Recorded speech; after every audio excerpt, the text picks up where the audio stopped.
I want you to know a little history related to this tunnel we're walking through. Okay. First, I want you to notice which way the marks are on the walls. You can see pick marks, and there's an arc to them, and we're going to get to a point, I'll point it out, where arcs are going this way, and then arcs are going the other way. You can tell that people were digging to make this tunnel from both directions, and I can show you just where they came together. Wow. It's fascinating. I mean, this is living history, but what's behind it? Why do we have this tunnel? This very long tunnel, over 1,700 feet long, a large S in effect. Why do we have this tunnel? And the best way to know, appreciate, is to read the Bible, because the Bible tells us all this. And in fact, the Assyrians were the rising power in the 8th century. Again, we've had other nations come to power and then fall from power, and another nation arises. That's been the history of the world. In the 8th century BC, it's the Assyrians. They're coming to power. And in fact, they came into North Israel. The 10 tribes in North Israel were attacked by the Syrians in 734, again in 733, and then Samaria, their capital, from 725 to 722, for 3 years. They're being laid siege to, and then finally the Syrians get into the city and the people are killed or taken off into slavery and so forth. So that's the history. And of course, at that time, there's a king in Israel that's a wicked king, but he has a son. And the son's name is Hezekiah. And Hezekiah is one of our 2 best kings. If you look at all the kings of Israel, the 2 very best ones are Josiah and Hezekiah. Both wanted to be faithful. Both wanted to honor God with their lives. And so knowing that is important. And then Hezekiah, when he sees what's happening, how the Assyrians are destroying all the land, they come again in 701. And so now we're almost into the 7th century, and he realizes they're coming to Jerusalem. They're going to do it. So what does he do? He says, we've got to protect our water source. Remember, there's really only one water source that's fresh water that comes out of the ground in Jerusalem. It's the Gihon. That's it. Now, yes, during the days of Solomon, we're convinced, he built an aqueduct. He built Solomon's pools, which are by Bethlehem, and brought water. The aqueducts are still here in many places. We can see them in many places. We can even see them up in the Western Wall Plaza. I should point those out. And water was brought from there to here. The elevation there is slightly higher. But Hezekiah knew he had to protect that water source. And so he calls his men together. Let me just read. This is 2 Kings 18. In the 3rd year of Hoshea, son of Elah, king of Israel, Hezekiah, son of Ahaz, king of Judah, began to reign. He was 25 years old when he became king, and he reigned in Jerusalem 29 years.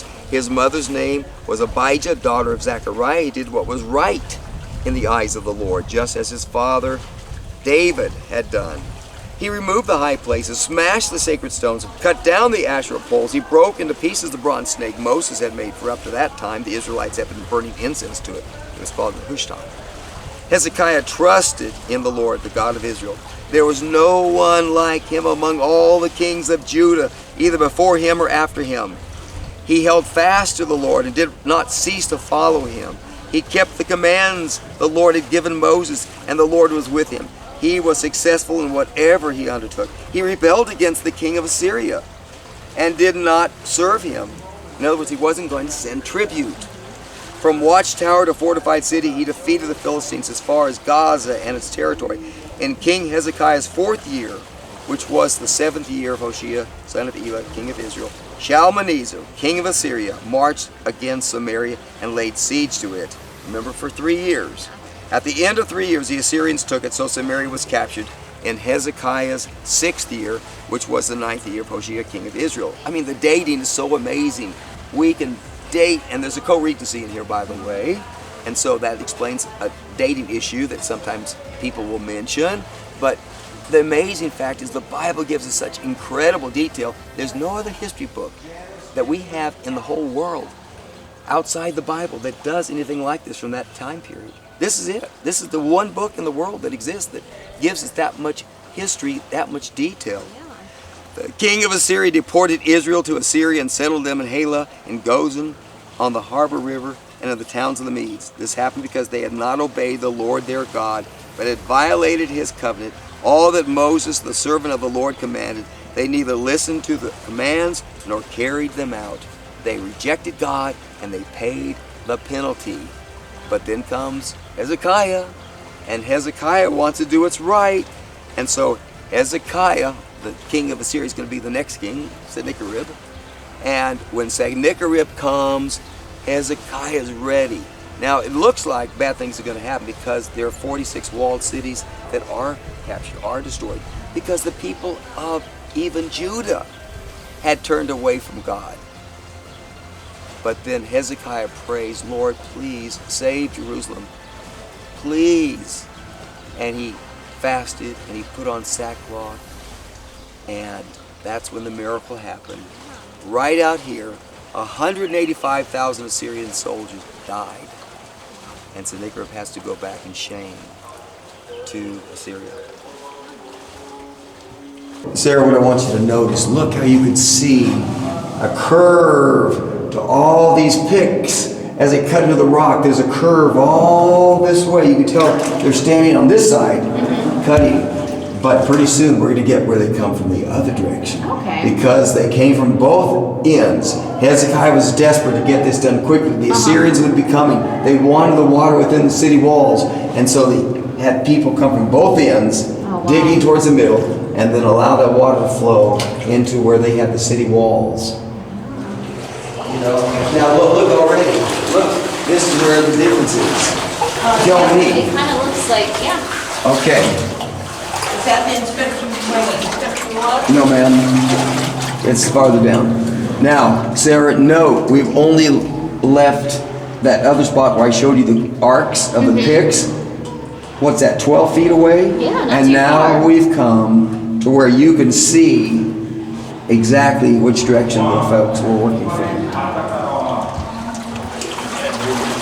Okay, put a light on this here real fast.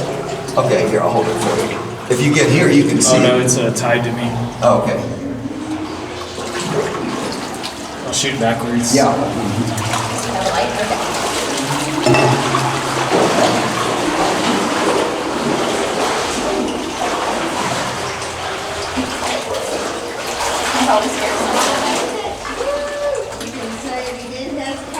Okay. Okay, honey, I'll let you hop out. Adam, I'll let you hop out. And Sarah and I will walk out. We'll pull aside for a second. We made it. Made it. What did you think?